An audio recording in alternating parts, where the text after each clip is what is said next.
And this is another entry level camera Canon launches in March 2018, and model number is EOS 1500D. It comes with a 24 megapixel camera and 9 autofocus points with full HD video recording. So previously we have seen 1300D camera. It's same just like 1300D, but 1300D is having 18 megapixel camera, and this camera is having 24 megapixel camera.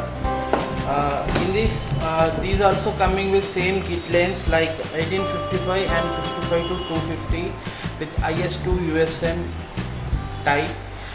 In this we are having full HD video recording, Wi-Fi NFC connectivity.